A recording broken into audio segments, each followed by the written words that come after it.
"This is what happens when you disobey me," my father said, standing over a fire he'd built from everything I owned, while holding a garden hose to protect his lawn. My clothes, my sketchbooks, my grandmother's handmade quilt, 3 winters of her stitching, gone in 4 minutes. I was 17. I watched the smoke rise and said nothing. 6 years later, I called him. He picked up on the first ring. I said 2 words. What he found in his mailbox that evening changed everything, but not in the way he expected. Before I go on, please like and subscribe if this story speaks to you. Drop your location and local time in the comments. I love knowing where you're listening from. My name is Bethany. I'm 23. Now let me take you back to Dayton, Ohio. The fall I turned 17, the week my father found my college application. The house at 4892 Ridgewood Drive was a 3-bedroom ranch on a 1/4-acre lot in a suburb where every other mailbox had an American flag sticker and every driveway held at least one pickup truck. My father, Gerald Thornton, had re-shingled the roof himself, poured the concrete patio himself, and bolted a brass house number plaque beside the front door that he polished every spring like it was a medal he'd earned in combat. To him, that house wasn't shelter. It was proof. Proof he'd made something. Proof he was somebody. Proof he was in charge. And inside it, he was. Dinner was at 6 sharp. I cooked. I washed. My older brother Garrett sat at the table and ate and left his plate for me without a word, because that was simply how things worked in our house. Gerald sat at the head, remote in hand. The television only ever played what he chose, and if the food was late, or the chicken was dry, the silence at that table turned into something with weight, something that pressed down on your shoulders until you couldn't swallow. Gerald kept every important document locked in a steel filing cabinet in the garage: my birth certificate, my social security card, my immunization records. I had never held my own ID. When I once asked for my social security number, I needed it for a part-time job application at the coffee shop on Route 48. He copied 9 digits onto a sticky note, watched me memorize them, and took the note back. In the living room sat his lazy boy recliner, oxblood leather, cracked at the armrests. Nobody sat in it. Nobody touched it. It faced the television like a throne facing a court, and every evening Gerald lowered himself into it with the authority of a man who believed the whole house orbited his comfort. It did. My brother Garrett was 22 when I was 17. Gerald had paid his community college tuition, a 1.5 years of classes Garrett mostly skipped before dropping out, without a single lecture about gratitude. Now Gerald was drawing up plans to set Garrett up with his own auto repair shop. Father and son spent weekends pricing hydraulic lifts and floor jacks the way some families planned vacations. I graduated in the top 10 of my class. My art teacher, Mrs. Rourke, pinned one of my charcoal portraits in the front hallway display case. My math scores were high enough that the guidance counselor printed a list of colleges and slid it across her desk to me with a hopeful look. I brought that list home folded inside my textbook. After dinner, plates cleared, I set it on the table in front of Gerald. He didn't pick it up. "College," he said, not as a question. "For what?" "Business," I said, "or accounting." He leaned back. "A girl goes to college, gets a degree, then gets married, and the degree sits in a drawer. You want to owe $50,000 for a piece of paper in a drawer?" Patricia, my mother, stood at the sink, her hands paused on a dish. She didn't turn around. "I could get financial aid," I said. "You could get a job and contribute to this household," he said, "like you're supposed to." I was already working weekends at the coffee shop on Route 48, $8.75 an hour, every dollar direct deposited into an account Gerald had opened in both our names. I never saw a bank statement. I didn't have an ATM card. My labor went in, and Gerald decided what came out. Garrett's future was an investment. Mine was an expense. But every Tuesday and Thursday after school, I stayed at the library. Gerald thought I was shelving books for volunteer credit. I was not. When I was 14, Gerald slammed his palm on the dinner table so hard the water glasses jumped. I don't remember what I'd done. Probably spoken without being spoken to. Probably breathed too loudly. probably existed in a way that reminded him he wasn't the only person in the room. He leaned across the table and shouted 3 inches from my face until his spit hit my cheek. The next morning, I told my school counselor. A woman from Child Protective Services knocked on our door 4 days later. She wore a lanyard and a patient smile. She looked around the house. Clean, stocked refrigerator, no bruises, took notes, asked questions. Gerald was calm and polite the entire visit, the way a man is calm and polite when he knows what's at stake. Nothing came of it, but Gerald never forgot. From that day forward, I became the girl who called the cops on her own father. Gerald made sure every aunt, uncle, and cousin knew it.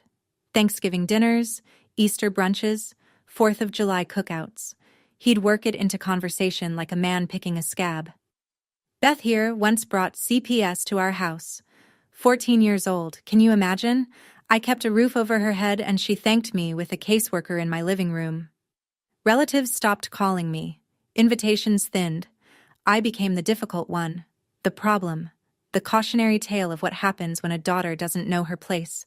And whenever I pushed back on anything, curfew, chores, the money Gerald took, he had one line that ended every argument. You want to call the cops again? Go ahead. See who believes you this time. One night, just the 2 of us in the kitchen, my mother whispered, "Don't provoke him, Beth." Her hands were shaking around a coffee mug. She wasn't defending him. She was surviving him. And somewhere inside her arithmetic of fear, keeping me quiet meant keeping us both intact. On the living room wall hung a framed family portrait. Gerald, Patricia, Garrett, smiling at a JCPenney studio. I wasn't in it. Gerald told relatives I'd been busy that day. The truth was simpler. He never asked me to come. My grandmother, my mother's mother, died the spring I turned 15. Ovarian cancer. Diagnosed late. She spent her last 2 months at home in a recliner that looked nothing like Gerald's, surrounded by baskets of fabric and a sewing machine that hummed late into the night.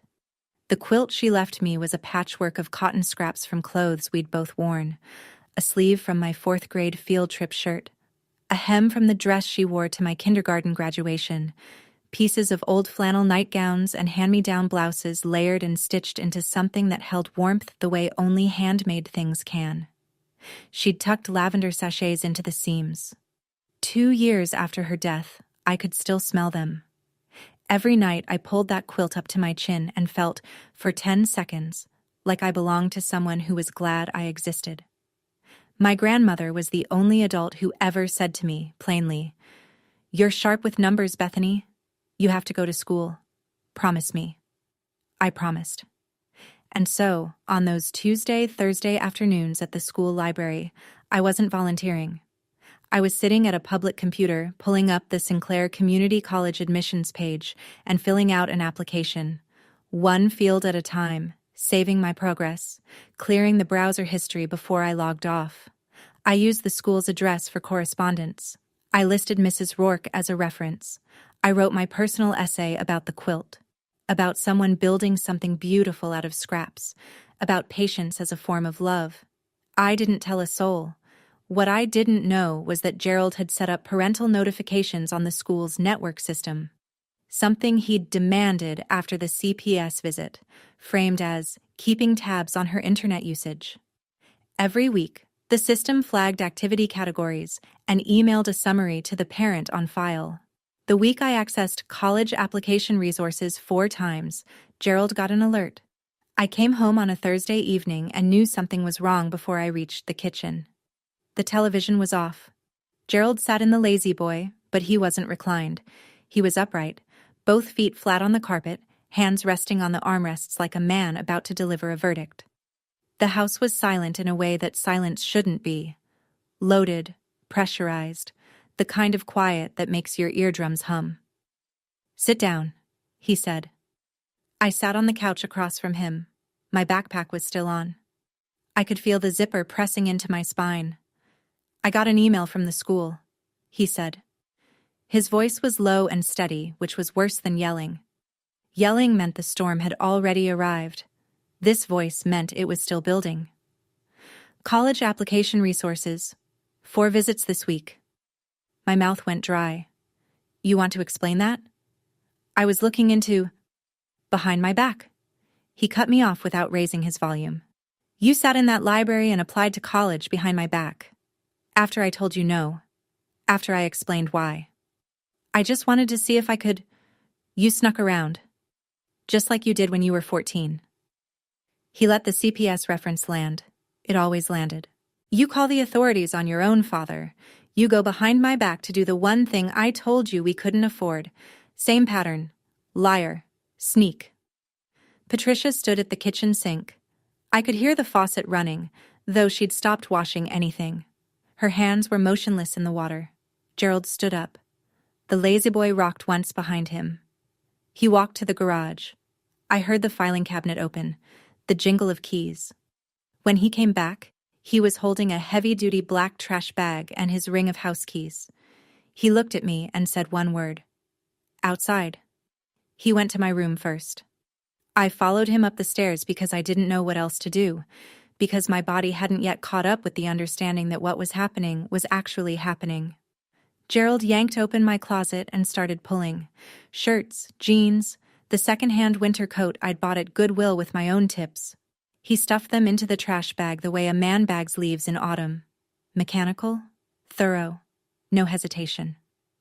My sketchbooks went next. 3 years of charcoal portraits, still lifes, the drawing Mrs. Rourke had displayed in the school hallway. He bent them in half to fit. Then the books. Algebra 2. A P. English. A used copy of Pride and Prejudice I'd found at a yard sale for 50 cents. Garrett stood in the hallway, arms crossed, leaning against the doorframe. He watched the way someone watches a car accident.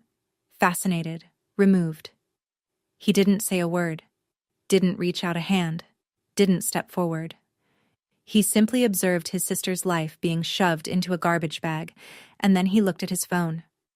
My mother appeared behind Garrett. Her face was white. "Gerald, please." "Shut your mouth," he said without turning around, "or yours is next." Patricia stepped back. She pressed herself against the hallway wall and stayed there, one hand covering her lips. Gerald pulled the quilt off my bed. Something electric shot through my chest. "Not that," I said. My voice cracked for the first and last time. "Please. That's from Grandma." He held the quilt balled up in both hands and looked at me the way a man looks at something he's about to prove a point with. "Your grandmother spoiled you," he said. "Look where that got us." He carried everything downstairs, through the kitchen, out the back door. I followed, and when I saw the burn barrel already standing in the center of the yard, the old steel drum he used for brush in the spring, positioned and waiting, I understood.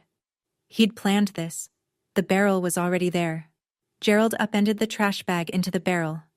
My clothes, my books, my sketchbooks, they tumbled in like they were nothing. He reached for the plastic bottle of lighter fluid on the patio table. He'd set that out too. He doused everything. The chemical smell cut through the October air. Then he pulled a long-reach lighter from his shirt pocket, clicked it once, and held the flame to the edge of a cotton shirt. The fire caught fast. I stood 6 feet away and watched 17 years of belongings curl and blacken inside a steel drum in my father's backyard. Pages of sketches folded into ash. Fabric shrank and split. The lighter fluid made the flames jump high enough that I felt the heat on my forearms. Then he dropped the quilt in. Patchwork cotton, my grandmother's careful squares, the lavender sachets, the soft flannel from nightgowns I'd worn at 7 and 10 and 12. Caught at one corner and spread inward. The colors tightened, then disappeared. The whole thing was gone in under 4 minutes. Gerald held the garden hose in his other hand. Not for my things. For his lawn, in case the sparks drifted. Next door, I saw Mrs. Ruth Delano standing on her back porch. She was 70 years old, white-haired, both hands pressed to her mouth. She was watching through the chain-link fence, and she didn't look away. Gerald turned to me. He raised his voice, not for my benefit, but for the neighborhood. "This is what happens when you disobey me." I stared at the smoke. It rose in a thin gray line above the rooftops and vanished into a sky that was too blue to care. I said nothing, not because I had nothing to say, but because I'd already said my last word in that house. He thought he was teaching me a lesson. He was right. Just not the one he intended. That night, I lay on a bare mattress in a room that smelled like lighter fluid and regret. No quilt, no sketchbooks on the desk, no winter coat in the closet. Gerald had locked the front door at 9 like he always did. The deadbolt he'd installed himself, keyed from both sides, so nobody left without his permission. Around 11, my bedroom door opened. No knock, no light. Patricia slipped in and sat on the edge of the mattress. She didn't speak right away. I could hear her breathing. Shallow, careful, the way you breathe when you're trying not to exist too loudly in a house that punishes sound. She pressed a white envelope into my hand. I opened it by the glow of the streetlight through the blinds. Inside, my birth certificate, my social security card, and a thin fold of cash. $340 in 20s and 10s. Money she'd been skimming from grocery budgets over months, maybe years, hiding it in places Gerald would never look because Gerald never helped with groceries. "Go," she whispered. "Don't come back. I'm sorry, Beth." She squeezed my hand once. Then she stood up and walked out of my room and closed the door without turning around, because if she turned around she would cry. And if she cried, Gerald would hear. And if Gerald heard, the envelope would disappear into the filing cabinet, and this one narrow window would seal shut forever. I waited 15 minutes. Then I pushed open my bedroom window. Ground floor, thank God. Swung my legs over the sill and dropped 3 feet into the side yard.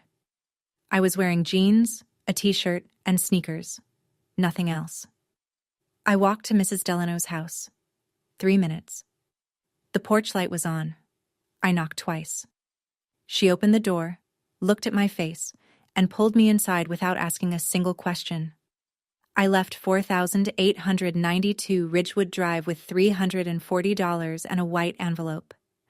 I didn't know that 6 years later I'd stand in front of that same house holding a deed with my name on it. Gerald discovered I was gone by 6:15 the next morning, when nobody was in the kitchen making breakfast. He did not look for me. Instead, he picked up the phone and began calling family.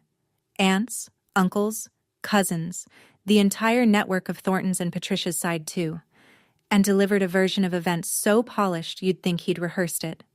She ran off, middle of the night. No note, no explanation. After everything I've done, the roof, the food, the clothes, some kids are just born ungrateful. You remember the CPS thing? Same girl, same pattern.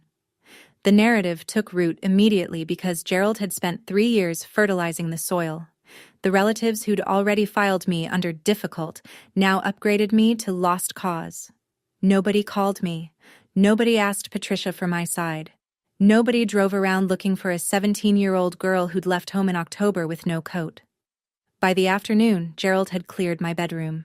Mrs. Delano, watching from her kitchen window, told me later that she saw him carry out a bookshelf, a small desk, and a floor lamp. Within 48 hours, the room held a weight bench, a standing mirror, and rubber floor mats. Garrett's new home gym. 17 years of my existence, painted over in a weekend. Gerald also called the school, told them I'd transferred to live with relatives. The secretary logged it without follow-up.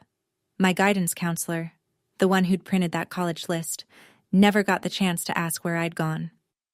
Mrs. Delano sat me at her kitchen table that first morning, pushed a plate of scrambled eggs toward me, and said, "Eat first, then we'll figure out what comes next." She pulled a phone book from a drawer and found the number for the Montgomery County Youth Services Shelter. She drove me there herself in her Buick, and she didn't cry until after she'd pulled away from the curb. That shelter became my address. A bunk bed, fluorescent lights, a 10 o'clock curfew, and 3 other girls who were each carrying their own version of the same story. The shelter smelled like industrial cleaner and microwave popcorn. The mattresses were vinyl. The showers ran lukewarm for exactly 7 minutes before the timer cut them off. I shared a room with 3 other girls, Danielle, who slept in her shoes, Mackenzie, who talked in her sleep about someone named Kyle, and a girl everyone called Birdie, who never told us her real name and left after 2 weeks without saying goodbye. A social worker named Mr. Foss helped me open a bank account in my own name for the first time in my life. I sat across from a teller at a Chase branch and slid my birth certificate and social security card across the counter. The same documents Patricia had pressed into my hand in the dark. And when the teller asked for a deposit, I put in $200 from Gerald's $340 and kept the rest as cash for bus fare and food. Mr. Foss also helped me enroll in GED prep since I'd been pulled from school before finishing my junior year.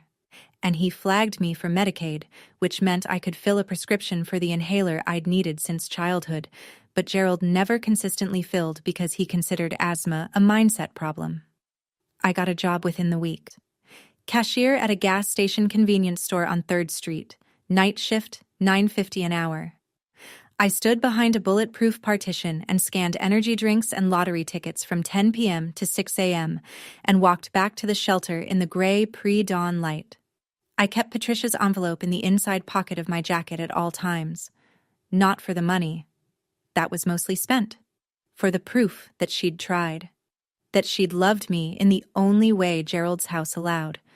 The first thing I bought with my own paycheck was a pair of sneakers from the clearance rack at Walmart. $12, white with a blue stripe. I laced them up in the parking lot and stood on the asphalt and felt, for the first time in months, like I was standing on ground that was actually mine.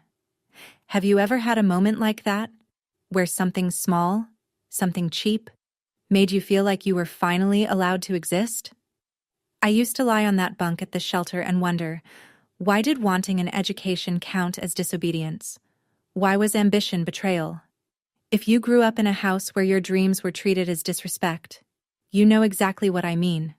Tell me in the comments. I read every single one. I passed my GED 4 months later, scored in the 92nd percentile in math. My grandmother would have been proud.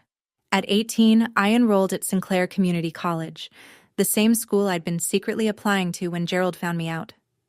The irony sat in my chest like a stone. Financial aid covered most of the tuition. My convenience store wages covered the rest. Barely. I moved out of the shelter and into a shared apartment with 2 other students. A 1-bedroom that we split 3 ways, sleeping in shifts because one of us always had a night class. Business administration. I chose it because my grandmother told me I was sharp with numbers, and because I understood, in a way I couldn't yet articulate, that money was the architecture underneath everything Gerald had built and everything he'd used against me. If I was going to stop being controlled, I needed to understand the machinery of control. 300 miles of interstate and a different area code separated me from Ridgewood Drive, but Dayton has a way of pulling you back through rumor. A cousin I hadn't spoken to in 2 years sent me a Facebook message. Your dad took out a loan on the house. Something about Garrett's shop. I looked it up. Public Records, Montgomery County Recorder's Office. Gerald had taken out a home equity line of credit, $85,000, secured against 4892 Ridgewood Drive. The funds were dispersed the same month a new business entity registered with the state. Thornton and Son Auto Repair, LLC, and Son, not and daughter, not and family. One afternoon, my bus route to campus passed through the commercial strip on Linden Avenue, and there it was. A freshly painted sign with blue background and yellow block letters. Thornton and Son Auto, mounted on a building Gerald had leased, with money borrowed against the only thing of value he owned. $85,000 on his son's dream. $340 is what my mother could scrape together for mine. The year I turned 20, I almost quit. I was working 2 jobs, the convenience store and a weekend housekeeping shift at a Comfort Inn off of Pine 75, while carrying 15 credit hours at Sinclair. My alarm went off at 5:30 every morning, and some nights I didn't get to sleep until 1. I ate ramen and peanut butter sandwiches and free continental breakfast leftovers that the hotel let staff take home in styrofoam containers. I nearly failed accounting 201. Not because I didn't understand debits and credits, but because I fell asleep during the midterm. Actually fell asleep, pen in hand, face on the desk, and woke up with 20 minutes left and a test half blank. And then came the message from a cousin a screenshot of something Gerald had posted on Facebook. I didn't have him as a friend, but the family network is porous in small-town Ohio. Gerald's post read, "Sad to say my daughter chose the streets over family. I tried my best. Some people don't want to be helped. Pray for her." Below it, 11 comments. Relatives expressing sympathy for Gerald. One aunt wrote, "You did everything you could, Ger. She'll learn the hard way. Nobody asked me. Nobody checked." That night, after my housekeeping shift, I sat on the bus at 11 p.m., forehead against the cold window, and I cried for the first time since the fire. Not loud, not dramatic, just tears running into the collar of a uniform polo that smelled like bleach and someone else's hotel room. For about 10 minutes, I wondered whether Gerald was right, whether I was wasting my time, whether the world was just a series of rooms controlled by men like him and I'd never find one that was mine. Then I remembered my grandmother's hands, the quilt, the stitching. 3 winters of patience. "You're sharp with numbers, Bethany. You have to go to school." I wiped my face with my sleeve. I got off at my stop. I walked home. And the next morning, I retook the exam and passed. I finished my associate's degree the semester I turned 21. Not with honors, not with fanfare, just a diploma in a cardboard folder and the quiet knowledge that nobody had handed me a single credit.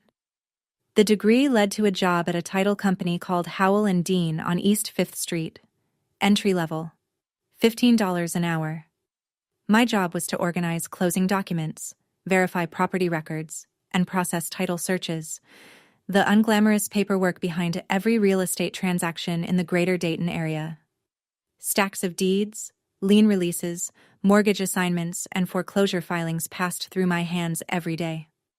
I learned to read them the way a mechanic reads engine codes, quickly, precisely, looking for the thing that didn't belong.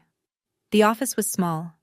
4 desks, a copier that jammed twice a week, fluorescent lights that buzzed at a frequency only I seemed to hear. But it was mine. My desk. My name on the mailbox. My paychecks deposited into an account no one else could touch. Linda Marsh was a broker who worked out of the suite next door. She was 45, silver-streaked hair pinned in a low twist, and she wore reading glasses on a chain that she swung like a lasso when she was thinking. She started noticing me because I was always the last one in the building. One evening, she leaned through the doorway and said, "You're still here." "I like reading the filings," I said, which was true. She looked at me over her glasses.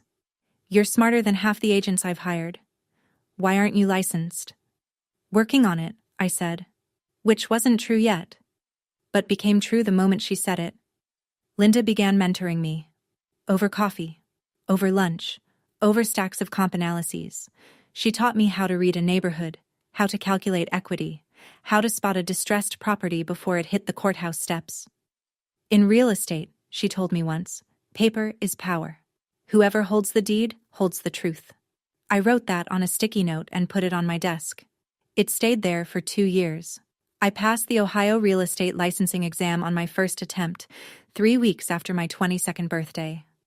Linda hired me as a junior agent at her brokerage the same afternoon. I was making commission now. Not much at first, but enough that I moved into a studio apartment where I didn't have to sleep in shifts, and enough that I started putting money into a savings account I checked every Sunday morning with something close to disbelief. Meanwhile, 600 miles of hard work separated me from 4,892 Ridgewood Drive. But public records don't care about distance. Through my title company contacts, I had access to the same county databases I'd used every day at Howell and Dean. I wasn't searching for Gerald. I didn't need to. When you work in real estate in Montgomery County, information about every property, every lien, every default, every transfer, flows across your desk like water. You don't have to go looking. It finds you. And what it told me was this. Thornton and Son Auto was bleeding money. Garrett had hired too many people, spent too much on a renovation nobody asked for, and was pulling from the business account for personal expenses. A lease on a Dodge Charger, weekend trips to Put-in Bay with his girlfriend. The shop had been open less than 2 years and was already operating at a loss. Gerald, rather than confronting his golden child, doubled down. He took out a cash-out refinance on the house, rolling the original mortgage and the HELOC into a single new loan that pushed his total debt on 4892 Ridgewood past what the house was worth. On paper, he was underwater. In his mind, he was saving the family legacy. One evening, driving home from a showing, I passed the Linden Avenue commercial strip. The Thornton and Son auto sign still glowed, but 2 of its LED bulbs had burned out. The T and the O were dark. The sign now read, HRN on and Son AUO. It was the kind of detail a novelist would invent. But it was real, and I saw it, and I kept driving. The phone call came on a Sunday morning, 6 months before everything changed. I didn't recognize the number. I almost didn't answer. I was reviewing comps for a listing appointment, but something made me swipe. Beth? I hadn't heard my mother's voice in 4 years. It was thinner than I remembered, stretched tight like a wire carrying too much current. Mom. I'm calling from Ruth's phone. Mrs. Delano. Of course. Patricia didn't have a phone Gerald couldn't check. Ruth gave me your number a long time ago. I didn't know if you'd pick up. I picked up. Silence. Then. Your father is under a lot of stress, Beth. The shop isn't doing well. He's drinking more. Garrett doesn't come around much anymore. She wasn't asking me for money. She wasn't asking me to come back. She was just talking. The way a person talks when they've been holding their breath inside a sealed room and someone finally cracks a window. Are you okay, Mom? A pause. I'm the same. Which meant, no. Mom. You can leave, you know. There are resources. I can help you find. I'm fine, Beth. I just wanted to hear your voice. We talked for 8 more minutes. She asked what I was doing. I told her I worked in real estate. She said, Your grandmother would be so proud. And her voice broke, and she recovered. And we both pretended it hadn't happened. After I hung up, I sat on my apartment floor for 10 minutes, staring at the wall. I thought about calling Gerald. I didn't. I thought about calling Garrett. I didn't. I thought about driving to Dayton and knocking on the front door of 4892 Ridgewood and saying, What? What would I say to a man who burned my things and slept fine that night? Nothing. There was nothing to say. 3 months later, I was sitting at my desk scrolling through the weekly foreclosure list published by the Montgomery County Recorder's Office, a task I did routinely as part of my work, looking for investment opportunities for Linda's clients. And a familiar address stopped my hand on the mouse. 4892 Ridgewood Drive. Notice of default. Bank of Dayton, N.A. Scheduled auction date, 60 days. I read the address 3 times, then a 4th. Then I pushed back from my desk and stared at the ceiling for a full minute, breathing through my mouth like a swimmer surfacing after too long underwater. 4892 Ridgewood Drive. 3-bedroom ranch, brass house numbers, lazy boy in the living room, burn barrel in the backyard. The notice of default meant Gerald had missed payments for at least 90 consecutive days. The bank had filed with the county. A notice of sale would follow, and then the house would go to auction on the courthouse steps, open to any bidder with a cashier's check and a pulse. Gerald Thornton, the man who had built his entire identity around that house, who had polished the brass numbers every spring, who had re-shingled the roof with his own hands, who had told me at least 100 times that his house meant his rules, had borrowed against it until the bank decided it wasn't his anymore. I pulled the full record. The HELOC from 3 years ago, $85,000. The cash-out refinance from 2 years ago, another $60,000 on top. Total debt secured against a house worth maybe $185,000 on a good day. Gerald hadn't made a mortgage payment in 6 months. The bank had followed every required step. Notice of default, right to cure, notice of sale. And Gerald had done nothing. No payment, no negotiation, no short sale.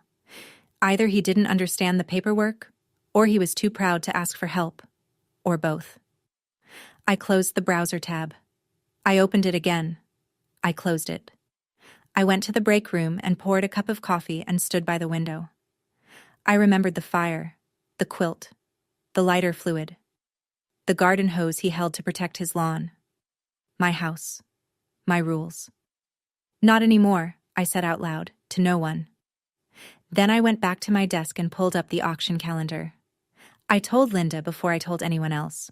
We were sitting in her office, a corner room with a window overlooking a strip mall parking lot, which sounds depressing, but Linda had filled with potted ferns and framed photos of her closings, and it felt more like a greenhouse than a workplace. I need your advice, I said, not as my broker, as someone I trust. She set down her reading glasses. Go. There's a property going to auction in Montgomery County. 3-bed ranch, 1/4 acre. Needs a new roof and some plumbing work, but the structure's solid. Market comp in that neighborhood is about $185. Auction estimate is probably $120 to $140.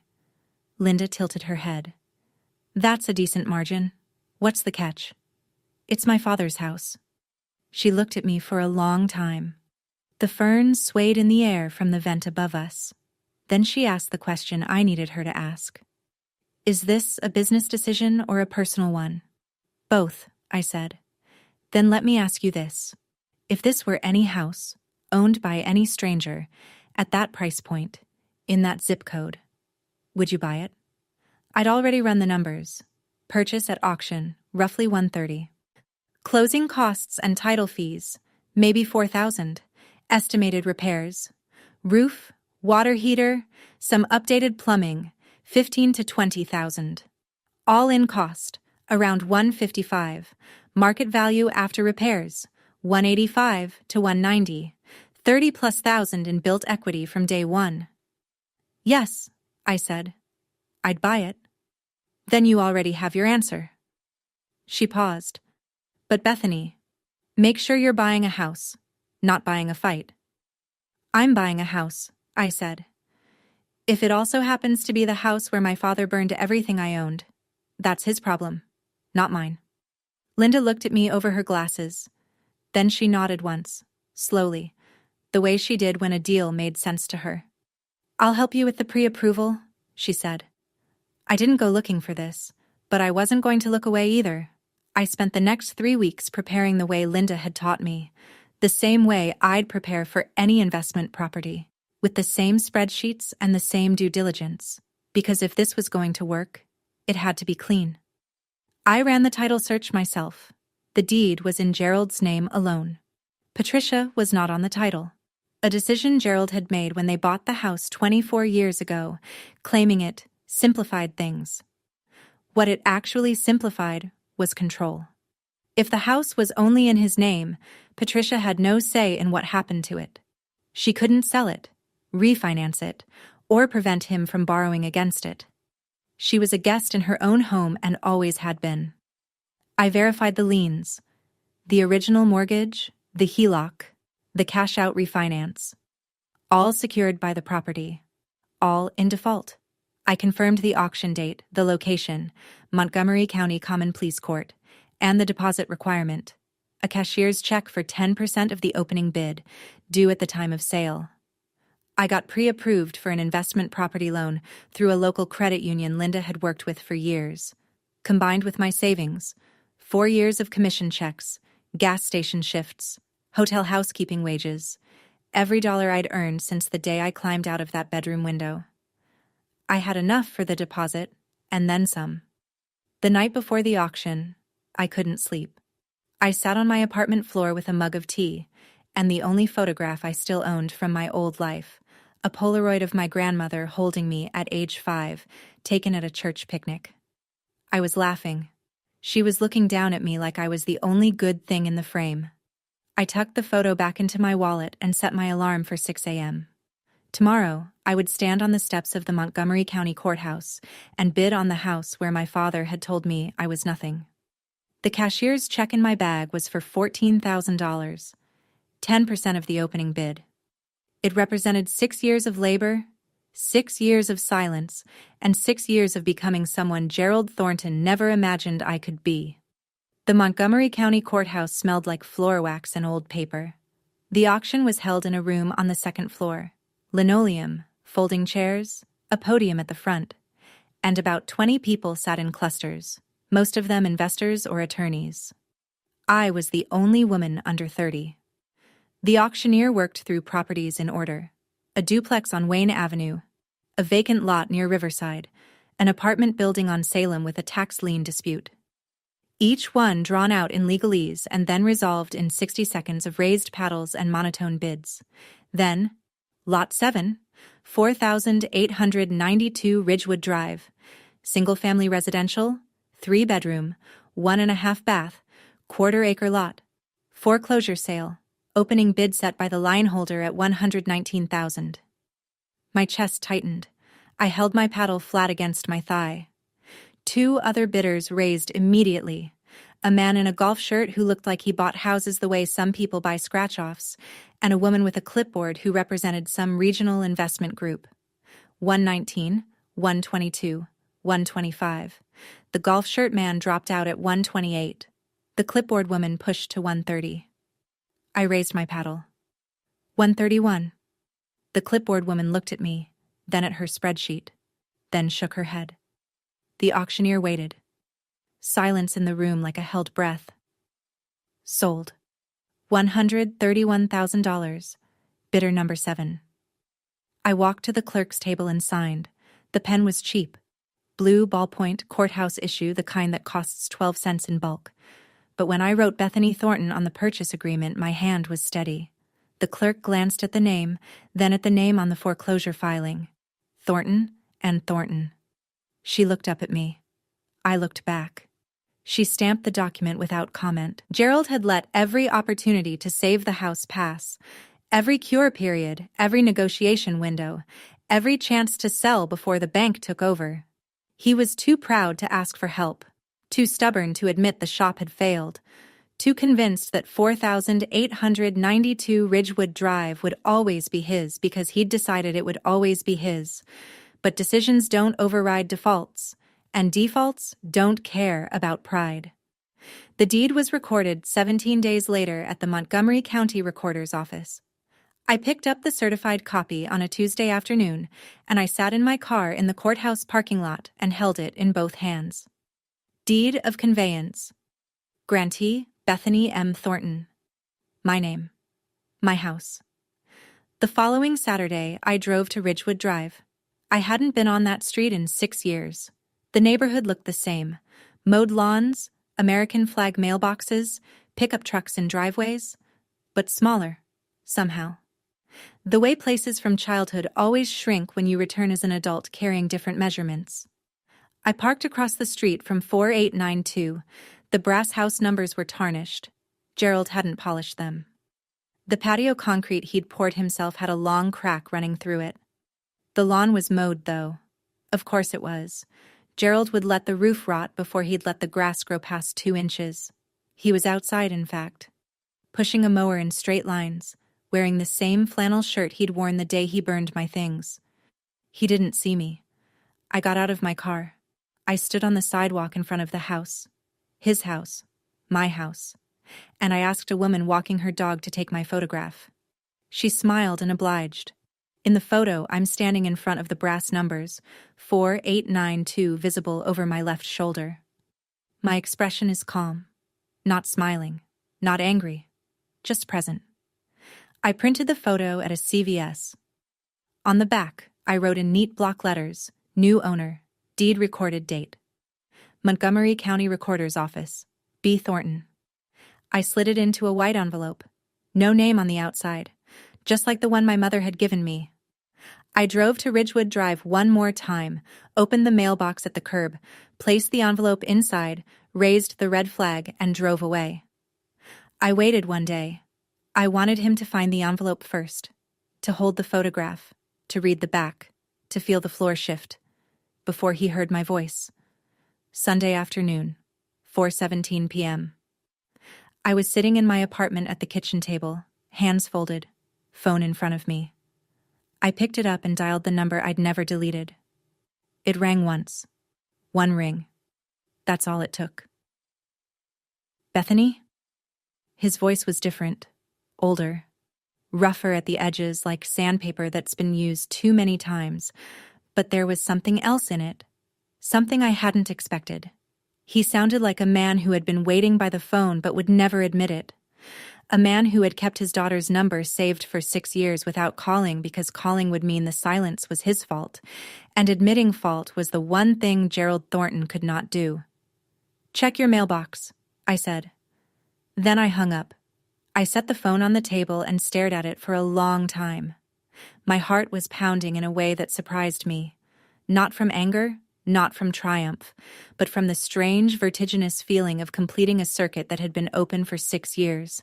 He'd picked up on the first ring. He could have let it go to voicemail. He could have waited 3 rings, 4, 5.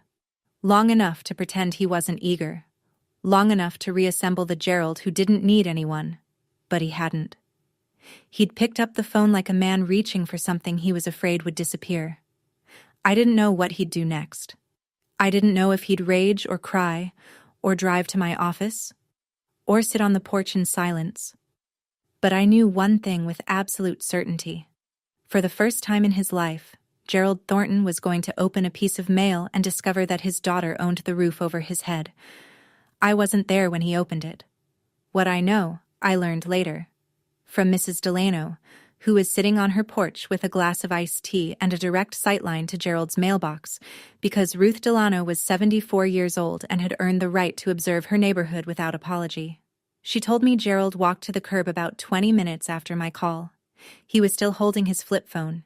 He opened the mailbox, pulled out the white envelope, and turned it over in his hands. No name, no return address.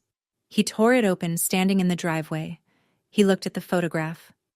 Ruth said he went very still. The kind of still that only happens when the body is processing something the mind hasn't caught up with yet. He stared at the front. Then he flipped it over and read the back. Ruth said his hand dropped to his side. The envelope fluttered to the pavement. He sat down on the front porch steps, the same porch where he used to sit with a Budweiser and survey his domain. And he did not move for 40 minutes. He didn't call Patricia. He didn't shout. He didn't go inside. He just sat there holding the photograph in one hand and his phone in the other, staring at the lawn he'd mowed that morning, the lawn that now belonged to his 23-year-old daughter. Ruth told me he called me back. 3 times. I didn't answer. He sat there like a man who'd just been told his own house didn't know his name anymore. Ruth said to me later over the phone, in her quiet, steady voice. I said nothing. "You okay, sweetheart?" she asked. I thought about it. Actually thought about it. "Yeah," I said. "I think I am." For 6 years, Gerald had controlled who got to speak and who had to stay silent. Now the silence was his, and I was the one who'd chosen not to fill it. 2 days later, Gerald walked into the offices of Marsh & Associates Realty at 10:15 on a Tuesday morning. I was at my desk, second cup of coffee, reviewing a listing agreement for a property on Huffman Avenue. Linda was in her office with the door open. 2 other agents, Mark and Denise, were at their desks. A client couple sat in the waiting area flipping through a home search binder. The door opened and Gerald stepped in like he was entering a courtroom. Flannel shirt, work jeans with a grease stain on the left knee, ball cap that read Thornton and Son Auto, the logo of a business that had closed 3 months ago. He looked older, thinner in the face, heavier under the eyes. But his posture was the same. Rigid, commanding. The posture of a man who expected rooms to rearrange themselves around him. He scanned the office and found me. "Bethany." I looked up from my desk. My nameplate was facing him. Bethany Thornton, licensed agent. "Gerald," I said. "Not Dad." "Not anymore." He crossed the room in 4 strides.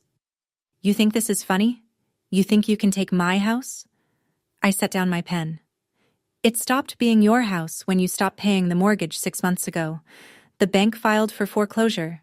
The auction was public. Anyone with financing could bid. I had financing. I bid. I won. It's all recorded at the county recorder's office. That is my house." His voice cracked upward. Mark and Denise stopped typing. The client couple in the waiting area looked up. "I built that patio. I reshingled that roof. And then you borrowed against it until there was nothing left, I said. I kept my voice level. You took out an $85,000 HELOC for Garrett's shop. Then a cash-out refinance for 60 more. The shop failed. The payments stopped. The bank followed procedure. This isn't something I did to you, Gerald. This is something that happened because of choices you made. He stood there, breathing hard, fists at his sides. The room was silent in the way rooms go silent when everyone is pretending not to watch. Linda stepped out of her office. She was calm the way a woman who has brokered 1,200 transactions is calm, unshakable, measured, with the kind of authority that doesn't need volume. Sir, I'm going to need you to lower your voice. This is a place of business. Gerald swung toward her. You don't know this girl. She called CPS on her own father when she was 14 years old. That's who you hired. Linda didn't blink. She looked at me. I looked back. I reported my school counselor, I said, because you screamed in my face at the dinner table. CPS came because they were supposed to come. You weren't charged with anything. But you made sure every relative I had knew about it, and you used it to isolate me for 3 years. So let's be accurate about what happened, Gerald. The client couple was staring openly now. Denise had her hand frozen over her keyboard. Mark had quietly pulled out his phone, not recording, just holding it, like a reflex. Gerald's face reddened. He opened his mouth, then closed it, then opened it again. I raised you, he said. His voice was quieter now, but the edge was still there. I fed you. I gave you a roof. And this is what I get? You burned everything I owned in the backyard, I said. My clothes, my books, my grandmother's quilt. You stood there with a garden hose to protect your lawn and let 6 years of my life turn to ash. And then you told the whole family I was ungrateful. I paused. Every person in that office was listening. You don't get to destroy someone's belongings and then complain when you lose yours, through your own choices. Gerald stared at me. I could see the machinery behind his eyes grinding, trying to find the angle, the leverage, the word that would flip this back to a reality he controlled. But there was no angle. There was no leverage. The deed was recorded. The auction was legal. The numbers were public. You have 30 days, I said. Standard eviction timeline under Ohio law. I won't shorten it. I won't extend it. 30 days. He stood in the middle of the office surrounded by people who now knew exactly who he was, and for the first time in his life, he had nothing to say. He walked out without closing the door. You know, standing there in that office, watching him leave, I realized something I hadn't expected. He still didn't understand. He still thought the house was about power. His power. He never considered that I didn't buy it to take something from him. I bought it because I could. Because 6 years ago, I couldn't buy a bus ticket. And now I could buy a house. The house just happened to be his. But here's what I keep turning over in my mind. Is there a difference between justice and revenge when the person never sees the line? What do you think? Does it matter what you call it? Or does it only matter what it costs you? Tell me in the comments. I really want to know. Garrett called me 4 days later. It was the first time I'd heard his voice since I was 17. Beth? He sounded like a man standing in a room where everything was on fire and he'd just realized the exit was locked. I know we haven't. It's been... Look, Dad needs somewhere to go. He's got 30 days, right? He told me. He does. Okay. So, here's the thing. A pause so long I could hear him swallow. I don't really have room. Kelly and I are in a 1-bedroom in Columbus. It's tight. I can't take him. Garrett, I said. He mortgaged the house for your shop? $85,000? He refinanced for another $60,000 to keep it afloat when it started failing. You know that, right? Silence. He bet everything on you, I said. Everything. The house. His credit. His retirement. He put it all into Thornton and Son Auto. And when the shop went under, you moved to Columbus. I didn't ask him to. Did you pay him back? More silence. The answer was in the silence. Beth, I'm not the bad guy here. I didn't say you were, but I'm not the solution either. You had 22 years of his support. I had 17 years of his control. He gave you a business. He gave me a burn barrel. And now you're calling me the one he threw out to fix what the one he chose couldn't hold together. His breathing was ragged. I'm not selling the house, I said. And I'm not letting him live there rent-free. That's not my responsibility. If you want to help your father, help him. But you don't get to hand that job to me. I hung up, and I sat there thinking about the sign, Thornton and Son Auto, and how the whole family's money and faith had gone into 2 words on a marquee. And when the marquee went dark, the son kept driving. He bet everything on his son. His son left him on red. Gerald moved out on day 27. No phone call. No forwarding address. Mrs. Delano told me she saw him loading a pickup truck. A borrowed one, not Garrett's. With boxes, a duffel bag, and the lazy boy recliner. He drove to a cousin's house on the other side of Dayton. The throne came with him. The kingdom didn't. I waited a week. Then I drove to 4892 Ridgewood with a locksmith, a contractor, and a chest full of feelings I hadn't sorted yet. The house was dimmer than I remembered. Gerald had left it in rough shape. Stained carpet, a dripping kitchen faucet, a living room that smelled like Budweiser and old newspaper. But the bones were solid. The walls were straight. The foundation hadn't cracked, even if the man living on top of it had. I walked through every room, making notes for the contractor. New roof, water heater, update the plumbing in the hall bath, repaint. It was a project, not a miracle. The kind of house I'd learned to see potential in because Linda taught me to look past the surface. Then I reached the back bedroom. My old room, the one Gerald had turned into Garrett's gym. The weight bench was gone. The mirror was gone. But in the corner, behind a sliding closet door, there was a shelf Gerald apparently hadn't bothered clearing because he assumed it was empty. It wasn't. I found a Nike shoebox, crushed and dusty. I pulled off the lid. Inside, 3 pages torn from a sketchbook, edges blackened and curled. A charcoal drawing of a woman's hands, my grandmother's hands, drawn from memory when I was 16. 2 more sketches beneath it, half destroyed. And at the bottom, folded into a small square, a piece of fabric, patchwork cotton, singed at the edges, faded lavender scent, barely there, a single square from the quilt. Gerald had gone into the ashes. After the fire had died and I'd gone to my room and the neighborhood had turned out its lights, he had reached into that burn barrel and pulled these things out. He'd kept them in a shoebox on a shelf in a closet for 6 years. He never told me. He never used them to apologize. He just kept them. The way he kept my phone number. Silently, privately, uselessly. I held the square of fabric and sat on the bare floor of my old bedroom and felt something I couldn't name. Not forgiveness, not anger. Something in between. Like finding a handprint in cement from someone who broke your window. It didn't change what he did. But it changed the shape of what I remembered. From a man who only knew how to destroy, to a man who also knew how to regret, but chose the wrong way to carry it. Every single time. Patricia called me 3 days after I changed the locks. Her voice was different. I noticed it immediately. Not the thin wire tension I'd heard 6 months ago, but something closer to clear water. Still cautious, still quiet, but present in a way she hadn't been in years. "He's staying at Dale's," she said. Dale was Gerald's cousin, a house on the west side with a pull-out couch and no questions. He took the recliner and 3 boxes, that's all. "And you?" I asked. "I'm still at the house."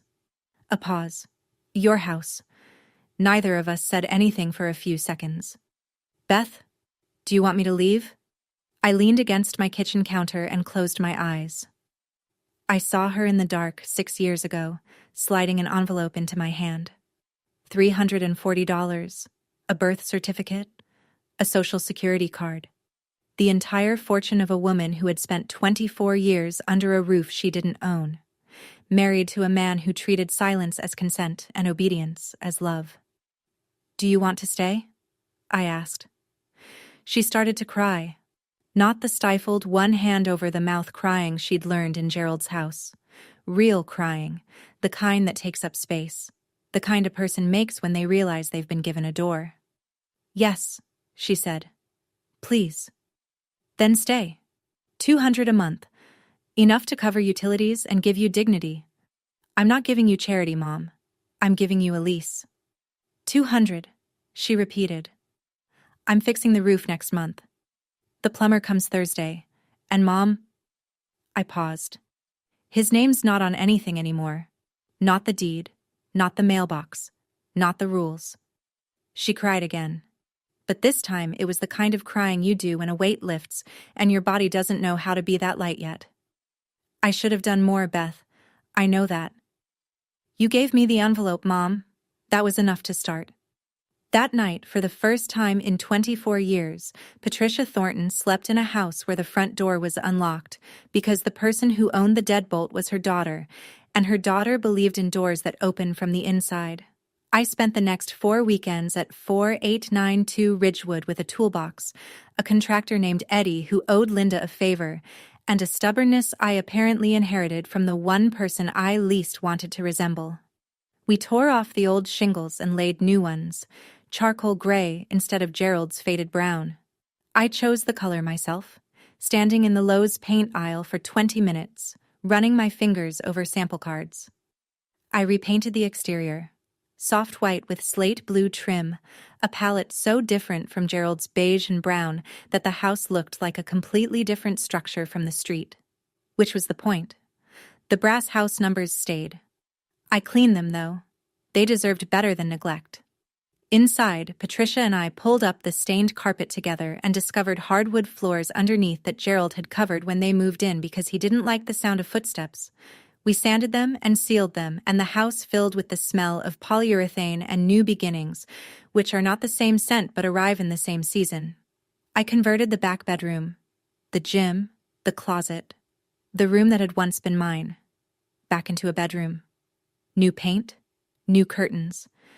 And on the wall, in a simple oak frame behind glass, I hung the square of quilt fabric I'd found in the shoebox, singed edges and faded lavender, preserved. Mrs. Delano came over one Sunday with a flat of marigolds and 2 bags of potting soil. We knelt in the backyard together, in the same spot where the burn barrel had stood, and we planted flowers, gold and orange, the kind that come back every year without being asked. "He burned things in this yard," I said.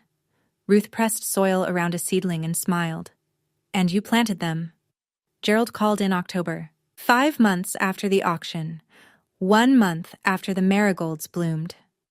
I was sitting on the front porch, my front porch, drinking coffee and watching the neighborhood settle into the kind of early evening stillness that makes Ohio suburbs feel like paintings. The trees on Ridgewood Drive were turning. Mrs. Delano waved from her yard. Patricia was inside, watching television. Whatever she wanted, as loud as she wanted. My phone buzzed. Gerald's number. I looked at it for 3 rings. Then I answered. "Bethany." His voice was gravel and distance. "Gerald." A pause so long I could hear a dog barking 2 streets over. "You were always stubborn," he said. "I was always determined," I said. "You called it stubborn because it didn't serve you." Another pause. I could hear him breathing. The heavy, labored breath of a 56-year-old man whose pride had cost him everything and whose lungs weren't what they used to be. "How's your mother?" he asked. It was the first time he'd asked about Patricia in a conversation with me. Not my wife. Not her. "Your mother." "She's good," I said. "She's at Ridgewood. She's safe." He didn't respond to that. I don't know if he could. "Gerald," I said, "I'm not going to pretend that what you did was okay. The fire, the isolation, the way you erased me from the family. I'm not going to pretend any of that didn't happen." I paused. "But I'm not going to punish you forever either. I won't make it easy. But I won't seal the door." "So what is this?" he asked. "This is a conversation," I said. That's all it is right now. He was quiet for a long time. Okay, he said, and hung up. I set the phone down on the porch railing and picked up my coffee. The sky was amber and darkening. Somewhere inside, Patricia laughed at something on the television, a sound I hadn't heard from her in years, maybe ever. And the windows glowed with a warmth that had nothing to do with the thermostat. He lost this house the same way he lost me, by refusing to believe we could leave. I'm sitting on the porch again as I tell you this. Morning this time. Early, before the neighborhood wakes up. Coffee in a mug I bought at a thrift store, the kind with a chipped handle and a faded floral print that reminds me of fabric in a quilt. The lawn is mine. The roof is mine. The brass numbers that read 4892 catch the sunrise. And they're polished now, because some things deserve care even when the person who installed them didn't know how to give it. I didn't buy this house to get revenge. I bought it because it was a sound investment, because I had the knowledge and the capital and the license to make the decision, and because 6 years ago I was a 17-year-old girl standing in this yard with nothing, watching everything I'd owned turn to smoke, and I'd promised myself, silently, without witnesses, that I would build something from the ashes. I just didn't know the something would be this literal. If there's a lesson, it's not the one you'd expect. It's not, work hard and you'll show them. It's not, the best revenge is success. It's simpler and harder than that. My grandmother stitched that quilt over 3 winters. She cut fabric, chose patterns, threaded needles, and sat in a recliner night after night, making something that held warmth, because she wanted me to be warm. It took patience. It took hands. It took time she didn't know she was running out of. I lost everything and built it back in 6 years. Both were made by hand. If you're in your first year, the year where everything is ash and you're standing in a yard with nothing, I want you to know that is not the end. But nobody is going to carry you out. You have to climb through the window yourself. The envelope helps, but the walking is yours. That's my story. Thank you for staying until the end. It means more than you know. If someone in your life needs to hear this, send them this video. And if you want more stories about people who rebuilt from nothing, there's a link in the description. Subscribe if you haven't. I'll see you in the next one.